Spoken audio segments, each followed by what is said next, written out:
education agents do wrong, when immigration consultants do wrong, it's current and former international students, it's migrants who are being punished. C'est très bien que la paix est désirable pour tout le monde, mais elle doit être sur le terrain. Shattered.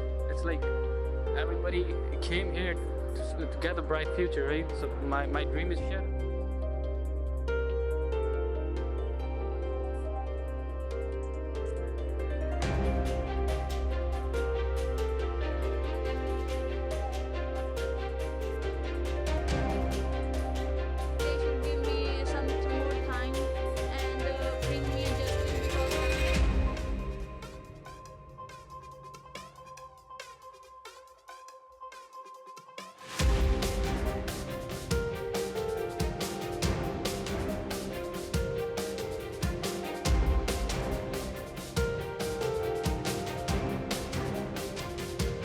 International students who are genuine applicants that came to Canada to study and were victimized by fraudsters will be given permission to remain in Canada.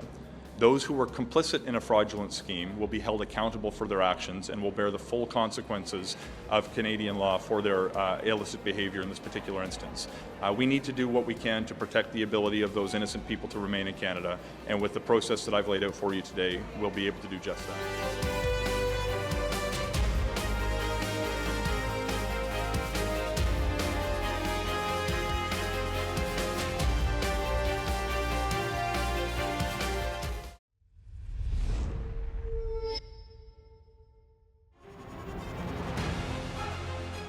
Email exchanges from inside the BBC, they talk about the risk of violating Indian laws. It's easier to rake up the freedom of speech debate, but does it give anyone a free pass to knowingly violate the law? America supports India because it needs India's support in return. And India is working with the US because it suits India's interests. This is how geopolitics works. Last night, he diffused a crisis with his defense minister. But today, Netanyahu was confronted with a new problem. His cabinet seems to have rebelled against him. The UK is looking at the Indian subcontinent to fill its coffers. That India seems to be negotiating from a position of power, like a partner and not a former colony.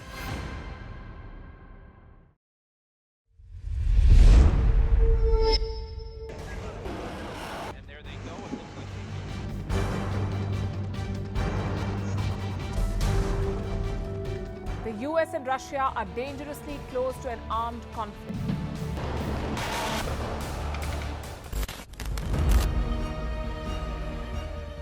This year, 2023, New Delhi will be the capital of global diplomacy. For a country as diverse as ours, with 88% of the population illiterate, it was a very big deal to write a constitution, and that too, the world's largest.